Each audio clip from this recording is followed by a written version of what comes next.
ہمارے دو دشمن ہیں جو ہمیں جادہ مستقیم سے ہٹانے کے لیے دن رات کوشاں ہیں، ایک نفس اور دوسرا شیطان۔ نفس اور شیطان دونوں دشمن ہمیں راہ حق سے ہٹانے کے لیے دن رات جد و جہد میں ہیں اور ہمارے خلاف مساعی جد و جہد اور محنت کر رہے ہیں۔ ان میں جو نفس ہے وہ بڑا دشمن ہے یا شیطان بڑا دشمن ہے؟ عمومی طور پہ تو یہ کہا جاتا ہے کہ شیطان نے ہمیں ورغلا دیا، لیکن شیطان جب خود ورغلایا گیا، شیطان جب شیطان بنا تو اس وقت کوئی دوسرا شیطان تو نہیں تھا جس نے شیطان کو ورغلایا، وہ نفس تھا جو شیطان کو بھی شیطان بنا۔ نفس کے اندر سے سر اٹھا کے کہا تھا نا انا خیر منہ، میں بہتر ہوں، اور باقاعدہ دلیل کھڑی کر لی اس کے نفس نے، خلقتنی من نار وخلقتہ من طین، مجھے تو نے آگ سے پیدا کیا ہے، اسے تو نے مٹی سے پیدا کیا۔ مٹی افضل نہیں ہوتی، مفضول ہوتی ہے، اور آگ اٹھتی ہے اوپر کو جاتی ہے، یہ افضل ہے، لہٰذا افضل مفضول کو سجدہ کیسے کرے؟ میں سجدہ نہیں کروں گا۔ باقاعدہ اس کے نفس نے ایک دلیل تراشی۔ اللہ اگر چاہتا اس کی دلیل کے بخی ادھیڑ کے رکھ دیتا، لیکن اللہ تعالیٰ نے اس کی دلیل کا جواب دینے کی بجائے کہا جا میرے دربار سے نکل جا۔ اس نے کہا مالک مجھے مہلت دے دے، کہا جا قیامت تک تجھے مہلت۔ اللہ اکبر۔ تو اب شیطان کو شیطان بنانے والا نفس ہے جس نے اندر سے کھڑے ہو کے کہا انا خیر منہ، میں بہتر ہوں۔ اس میں نے شیطان کا بیڑا غرق کر، انانیت اسے کہتے ہیں، انا خیر منہ، اس سے انانیت ہے، میں بہتر ہوں۔ ایک بزرگ تھے، انہوں نے ساری زندگی اپنی زبان پہ لفظ میں نہیں آنے دیا۔ وہ فرماتے تھے یہ وہ لفظ ہے جس نے شیطان کا بیڑا غرق۔ تو وہ اس مفہوم کو ادا بھی کرنا چاہتے تو بألفاظ دیگر کر۔ کسی نے سنا کہ فلاں شخص ہے، اس کی زبان پہ کبھی میں کا لفظ نہیں آیا، تو اس نے کہا لو اس کی زبان پہ یہ لفظ کیوں نہیں آیا؟ میں جاتا ہوں اور ان کی زبان پہ یہ لفظ آئے ہی آئے۔ ہر شخص کی اپنی ترجیحات ہوتی ہے۔ ایک مہم پہ نکلا کہ ان کی زبان پہ لفظ میں لے کر آنا۔ گیا، حضرت بیٹھے تھے، حضرت ایک مسئلہ پوچھنے آیا، بیٹا پوچھئے۔ کہا شیطان کو کس چیز نے برباد کیا تھا؟ حضرت اب تو بولیں گے نا کہ میں نے اس کا بیڑا غرق کیا تھا، تو کہوں گا جیسے بھی زبان پہ لفظ تو آئی گیا، اور شیخ بھی بڑے سمجھدار تھے، سمجھ گئے اس کی نیت کے کھوٹ کو کہ یہ کیوں آیا ہے اور یہ مسئلہ کیوں پوچھ رہا۔ ہر مسئلہ تفہیم کے لیے نہیں پوچھا جاتا، اس کے مقاصد اور بھی ہوتے ہیں، اور اہل اللہ کو اللہ نے وہ بصیرت دی ہوتی ہے جو سائل کے انداز سے سمجھتے ہیں کہ اس کے مقاصد۔ تو کہا حضرت پوچھنے آیا ہوں کہ شیطان کو کس چیز نے برباد کیا؟ حضرت فرمانے لگے نماز کا ٹائم ہو گیا، ابھی جماعت کھڑی ہونے والی ہے، نماز کے بعد اس پہ بات کر۔ خیر نماز ہوئی، سلام پھرا تو حضرت خود فرمانے لگے کسی نے پوچھا تھا کہ شیطان کو کس چیز نے برباد کیا؟ جواب دینا چاہ رہا ہوں کس نے پوچھا تھا؟ جھٹ کھڑا ہو گیا میں نے۔ کہا بس اسی نے اس کا بیڑا غرق کر دیا۔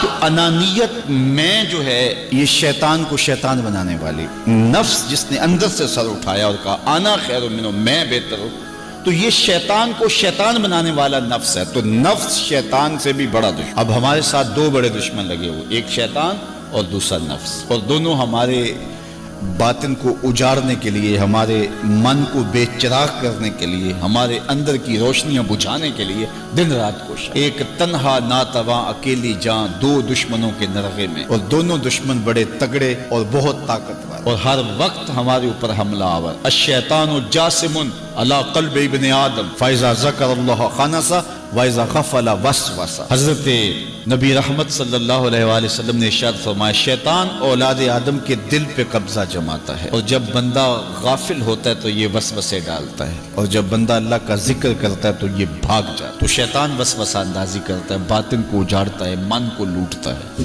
نفس اور شیطان دو بڑے دشمن تھے جو ہمیں جادہ مستقیم سے بہکانے کے لیے دن رات کوشاں تھے۔ اب اللہ کا کرم دیکھیے، اذا دخل رمضان سلسلت الشیاطین، جب ماہ سیام جلوہ فراز ہوتا ہے تو شیاطین جکڑ دیے جاتے ہیں۔ جو ہی ماہ سیام شروع ہوتا ہے، چاند طلوع ہوتا ہے تو شیاطین جکڑ دیے جاتے ہیں، پورا مہینہ وہ آزاد نہیں رہتے، جکڑ دیے جاتے۔ سلسلت الشیاطین، یہ جو مسجدوں کے دروازے کھل گئے، جہاں 1.5 صف ہوتی تھی وہاں 5 صف تراویحوں میں ہیں، تو یہ شیطان کے بند جانے کی وجہ سے۔ لیکن مہنگائی کا طوفان ہے، بد نگاہی ہے، بد تہذیبی ہے، جھوٹ ہے، دیگر امور بد بھی جاری ہیں، یہ نفس کے موجود ہونے کی۔ نیکی کا ماحول پیدا ہوا یہ شیطان کے بند جانے کی وجہ، لیکن ہماری برائیاں بدستور موجود ہیں یہ نفس کے موجود ہونے کی وجہ سے۔ اب ہمارے لیے آسانی یہ ہو گئی کہ دو دشمن تھے جن کا ہمارے سے مقابلہ تھا، ایک نفس اور دوسرا شیطان۔ ہمارے لیے یہ سہولت ہو گئی کہ ہمارا ایک دشمن باندھ دیا گیا، اب دشمن ایک ہے جس سے ہم نے ماہ سیام میں، اور وہ دشمن کون سا ہے؟ نفس۔ اب نفس کا مقابلہ اتنا آسان بھی نہیں، یہ بہت ڈاڈا دشمن ہے، اندر کا دشمن ہے، گھر کا بھیدی ہے۔ باج فقیراں کسے نہیں ماریا، باہو ظالم چور اندر داہو۔ یہ بڑا سخت اور بڑا شدید قسم کا دشمن ہے۔ یہ اس کی چالیں بہت باریک، شیطان کی چالیں بھی بڑی باریک ہیں اور نفس کی چالیں اس سے بھی زیادہ باریک۔ اب کیسے مقابلہ کریں گے؟ شیطان بھی ہماری متاع عمل کو لوٹنا چاہتا ہے، حتیٰ کہ ہمارے ایمان کو برباد کرنے پر تلا ہوا ہے، اور نفس بھی چالیں چل رہا ہے، اور ہم اپنی زندگی لاؤبالی میں گزارتے چلے جا رہے ہیں۔ ہمیں پتہ ہی نہیں کہ ہم موت کے کتنا قریب ہو رہے ہیں، اور شیطان ہمارے اوپر، نفس ہمارے اوپر حملہ آور ہے، اور یہ چاہتے ہیں ٹھیک ہے یہ چلتا رہے، یہ رسمی زندگی گزارتا رہے، کوئی بات نہیں، اس کے اندر کو ہم لوٹ لیں، اور یہ دونوں دن رات لگے ہوئے۔ ماہ سیام آیا تو ہمارا ایک دشمن بند گیا، ہمیں تھوڑی سی سہولت مل گئی۔ اب ایک ہی دشمن باقی ہے جس سے مقابلہ کرنا باقی ہے، اور وہ ہے نفس۔ اب نفس سے مقابلہ کیسے ہوگا؟ تو کسی ایکسپرٹ سے پوچھیں کہ جناب نفس ہے، ہم کمزور ہیں، شیطان دشمن ہمارا بندہ ہوا ہے، 2 محاذ کھلے تھے تنہا جان کے لیے، ایک محاذ بند ہو گیا، اب ایک ہی محاذ ہے، مقابلہ کرنا ہے تو کیسے کرنا؟ اللہ اکبر۔ تو ہم اقبال کی بارگاہ میں عرض کیا کہ آپ بتائیے۔ وہ کہنے لگے میں آپ کو اپنے مرشد مولانا رومی کے پاس لے جاتا ہوں۔ رومی کے پاس اقبال لے کر کے گئے تو رومی نے کہا کہ میں آپ کو ایک اور شخص کا پتہ بتاتا ہوں، اور وہ اتنا کامل ہے اور اس شعبے میں اس قدر ایکسپرٹ ہے۔ اس نے کہا ہفت شہر عشق را اتار گش ما ہنوز اندر خمیں یک کوچام۔ عشق کے 7 شہر حضرت شیخ فرید الدین اتار گھوم چکے ہیں، اور ہم پہلے شہر کی پہلی گلی کے کونے میں کھڑے ہیں۔ یعنی اتنا بڑا شخص شیخ فرید الدین علیہ رحمہ، تو کہا وہ بتائیں گے تمہیں کہ نفس کا مقابلہ کیسے کرنا ہے۔ رومی کہتے ہیں کہ وہ میرے بھی استاد ہیں، رومی کہتے ہیں کہ وہ میرے بھی ہادی و مرشد ہیں۔ جس عشق کے شہر میں میں داخل ہوا ہوں اور ابھی کونے پہ کھڑا ہوں، اس طرح کے 7 شہر وہ گھوم کے بھی آئے ہیں۔ آؤ ان سے پوچھتے ہیں کہ جناب نفس قابو کیسے کریں؟ تو شیخ فرید الدین اتار نے کہا نفس نتواں کشت الا باسے چیز بات گوئم یاد گیرش اے عزیز۔ نفس نہیں مرتا، لیکن 3 اسلحے اگر آپ کے پاس ہوں تو یہ نفس ٹھہر بھی نہیں سکتا۔ غور سے سن لیجئے، روحوں میں اتار لیجئے، اور زندگی میں ہمارا مقصد ہے اس نفس کا مقابلہ کرنا۔ شیطان کا مقابلہ کرنا بھی ہمارا مقصد ہے، اور نفس کا مقابلہ کرنا بھی ہمارا مقصود زندگی ہے۔ ساری زندگی فریب میں ہم میں نہیں گزارنی، زندگی تیزی کے ساتھ گزر رہی ہے اور ہم آغوش موت میں اترنے والے ہیں۔ تو یہ ڈاڈے دشمن ہماری متاع عمل لوٹ رہے ہیں، ہمارے کیے ہوئے عمل کو عجب سے، تکبر سے، ریاکاری سے برباد کر دیتے ہیں۔ ہمیں پہلے عمل کی طرف جانے نہیں دیتے، پھر عمل کے اندر وسوسے ڈالتے ہیں، پھر عمل ہو جائے تو اس کو پھر برباد کرنے کی کوشش کرتے ہیں۔ کتنے ڈاڈے دشمن ہیں جن کے نرغے میں ہم پھنسے ہوئے ہیں۔ تو پھر ہمیں کوئی بندہ مل گیا ہے جو بتا رہا ہے کہ جناب اس کا مقابلہ ایسے کریں گے، تو پھر آج کی سن لیں ہم اور غور کر لیں اور اپنے اندر اتریں۔ تو شیخ فرید الدین اتار ہمیں بتا رہے ہیں، تو سنیے وہ کیا کہہ رہے ہیں۔ نفس نتواں کشت الا باسے چیز، نفس نہیں مرتا، یہ بڑا ڈاڈا ہے، لیکن 3 اسلحے اگر آپ کے پاس ہوں تو یہ ٹھہر بھی نہیں سکتا۔ وہ 3 اسلحے کون سے ہیں؟ خنجر خاموشی و شمشیر جو، نیزائے تنہائی و ترک ہجو۔ ایک خاموشی کا خنجر، دوسرا بھوک کی تلوار، اور تیسرا تنہائی کا نیزہ۔ یہ 3 اسلحے تمہارے پاس ہوں تو پھر نفس ٹھہر بھی نہیں سکتا۔ خاموشی کے خنجر سے نفس پہ وار کیا جا سکتا ہے۔ میرے اور آپ کے آقا و مولا نے فرمایا من سامتا نجا، جس نے خاموشی اختیار کی وہ نجات پا گیا۔ ہماری زندگی کے جتنے بھی برے اعمال ہیں ان میں سے سب سے زیادہ برے اعمال ہماری زبان کرتی ہے۔ ہمارے ہاتھ بھی گناہ کرتے ہیں، کسی پہ ظلم کریں تو گناہ کرتے ہیں، ہمارے پاؤں بھی گناہ کرتے ہیں، برائی کے اڈے پہ چل کے جاتے ہیں، ہماری آنکھیں بھی گناہ کرتی ہیں، ہماری سوچیں بھی گناہ کرتی ہیں، ہم حرام کمائیں کھائیں تو پیٹ بھی ہمارا گناہ کرتا ہے، لیکن سب سے زیادہ گناہ ہماری زبان کرتی ہے۔ جھوٹ یہ بولتی ہے، غیبت یہ کرتی ہے، بہتان یہ لگاتی ہے، گالی گلوچ سب و شتم یہ کرتی ہے، گلے شکوے کا انداز، ناشکری کا لہجہ یہ اختیار کرتی ہے۔ اسی لیے میرے اور آپ کے آقا و مولا نے فرمایا جو تمہارے 2 جبڑوں کے درمیان ہے، یعنی تمہاری زبان، اور جو دو ٹانگوں کے درمیان ہے تمہاری پارسائی کی جگہ، ان دو چیزوں کی تم مجھے ضمانت دے دو، میں محمد تمہیں جنت کی ضمانت دے دیتا ہوں۔ تو اپنی زبان کی حفاظت کرنی ہے۔ دیکھیے یہ سننے کے لیے چیزیں نہیں ہیں محض، بلکہ ان پر ہم عمل کریں، اور آج سے ہی دیکھیے یہ موسم رحمت ہے، رحمت کی برکھا برس رہی ہے، اور یہ موسم نور ہمارے سیکھنے کے لیے ہے۔ تو ہم اپنے نفس کو کیسے قابو کریں گے؟ دو دشمن تھے، ایک بندھا ہوا ہے، چھوٹ کے کچھ نہیں کر سکے گا اگر نفس کو قابو میں کر لیا، اور اگر ہم نفس کنٹرول نہ کر سکے وہ تو جہنم کی آگ میں اور زنجیروں میں جکڑا ہوا پیچ و تاب کھا رہا ہے کہ یہ جو ٹوپیاں پہنے ہوئے مسجدوں میں جاتے ہو نا، میں عید کے دن نپٹ لوں گا تم سے، وہ تو اور نفس کے ساتھ مل کے ہمارا بیڑا غرق کرے گا اور ہمیں اور دور کر دے گا، اور ہماری باطنی اساس اور بنیاد اور کمزور کر دے گا۔ اس لیے ضرورت ہے کہ ہم اپنے نفس کو ان دنوں کے اندر کمزور کریں۔ اس کا پہلا نسخہ کیا ہے؟ خاموشی کا خنجر۔ آپ جب خاموشی اختیار کریں گے، زبان کو صرف ضرورت کے لیے استعمال کریں گے، تو پھر نتیجہ کیا ہوگا کہ آپ کے گناہ بہت کم ہوں گے، جھوٹ کم ہوگا، غیبت نہیں ہوگی، بہتان تراشی نہیں ہوگی، دیگر اعمال جو زبان کے ذریعے سے صادر ہوتے ہیں، اور ہم گناہوں میں اضافہ کرتے چلے جاتے ہیں۔ تو زبان کو اگر کنٹرول میں کر لیں گے، اللہ اکبر، حضور علیہ السلام نے زبان کے کنٹرول کرنے کی تلقین کی، اور یہ بغیر ہڈی کے گوشت ہے، اس کو سنبھال لیا جائے، 32 دانتوں میں جکڑ کے رکھی گئی زبان ہے، لیکن یہ پھر بھی قابو میں نہیں رہے۔ اس کو کنٹرول میں کر لو، اس کو قابو میں کر لو۔ ایک روایت میں آتا ہے جب صبح ہوتی ہے تو سارے اعضائے بدنیاں زبان کے آگے ہاتھ جوڑتے ہیں کہ بی بی تو نہ کچھ کرنا، تیری وجہ سے ہم سزائیں کاٹیں گے اور اذیتیں پائیں گے۔ تو زبان کو قابو میں کرنا، اور اس کا علاج کیا ہے؟ خاموشی۔ من صمت نجا، جو خاموش ہوا وہ نجات پا گیا۔ خنجر خاموشی، خاموشی کا خنجر ہو تو نفس کے لیے بہت بڑا وار ہے۔ دوسری بات، شمشیر جو، بھوک کی تلوار۔ بھوک کے ذریعے نفس کشی ہوتی ہے۔ نفس کا مقابلہ بھوک سے ہم کر سکتے ہیں، چونکہ جب بھوک ہوگی تو اس وقت بہت ساری خواہشات جو ہیں وہ دم توڑ جائیں گے۔ اللہ کے محبوب علیہ السلام کا ایک فرمان سنیے، بالخصوص نوجوانوں کے نام۔ یا معاشر الشباب من استطاع منکم الباء فلیتزوج فإنه اغض للبصر واحسن للفرج فمن لم يستطع فعليه بالصوم فإنه له وجاء۔ فرمایا اے جوانوں کے گروہ، تم میں سے جو نکاح کرنے کی طاقت رکھتا ہے وہ دیر نہ کرے، جلدی نکاح کر لے۔ کیوں کہ نگاہ اور پارسائی کی جگہ کا محافظ ہے، تمہاری نظر کو بھی محفوظ کرے گا اور تمہاری پارسائی، تمہاری عصمت کے جوہر کو بھی محفوظ کرے گا۔ تو اگر کسی کے پاس استطاعت ہے تو وہ نکاح کرنے میں دیر نہ کرے۔ فَإِن لَمْ يَسْتَطِعْ، اور اگر کوئی طاقت نہیں رکھتا، اس کے حالات ایسے نہیں ہیں کہ وہ نکاح کر پائے، فَعَلَيْهِ بِالصَّوْمِ، تو فرمایا وہ کثرت کے ساتھ روزے رکھے۔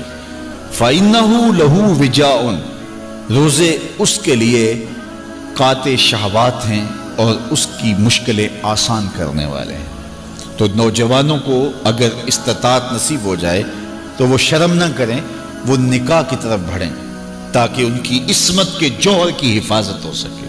لیکن کسی وجہ سے نکاح میں تاخیر ہے تو پھر وہ کثرت کے ساتھ روزے رکھیں۔ روزوں کی کثرت گناہ سے، شہوات سے، برائی سے، گناہوں سے انسان کو بچاتی ہے۔ تو کثرت کے ساتھ روزے رکھے جائیں تو روزہ بھوک جو ہے وہ نفس کشی کا ایک مؤثر ترین علاج ہے، اور یہ میرے اور آپ کے آقا و مولا نے بیان فرمایا۔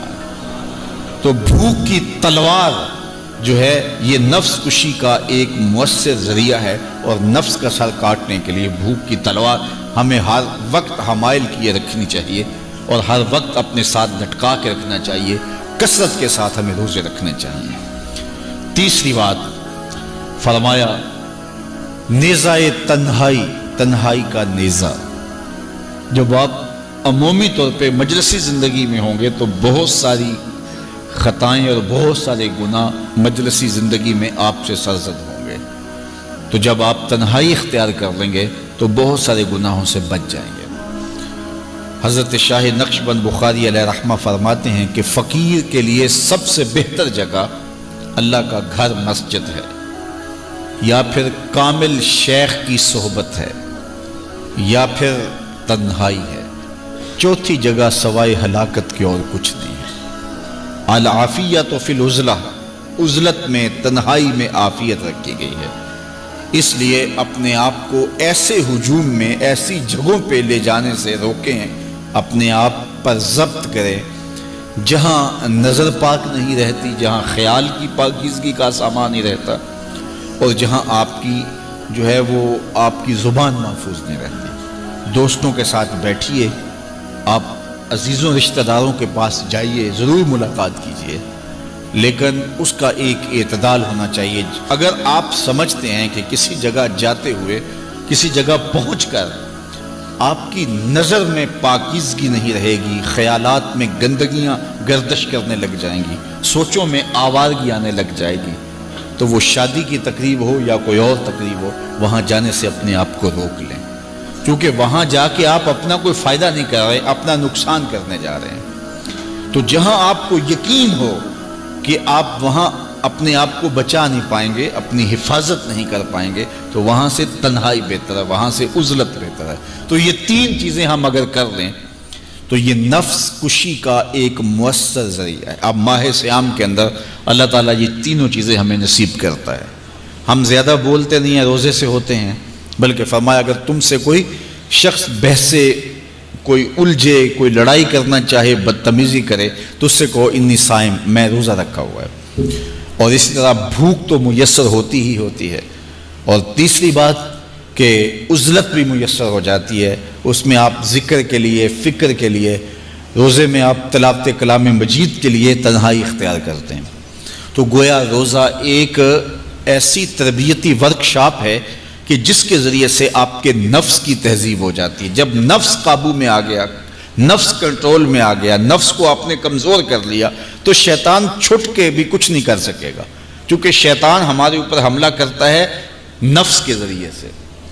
باہر کا دشمن ہے اور نفس اندر کا دشمن ہے۔ ہمارے دیہاتوں میں چوری ہو جائے نا تو بوڑھے بزرگ مل کے بیٹھ جاتے ہیں کہ بتاؤ چوری کیسے ہوئی، تو ایک نقطے پہ سارے متفق ہوتے ہیں، اور وہ نقطہ یہ ہوتا ہے کہ کوئی اندر کا بھیدی ضرور ہے۔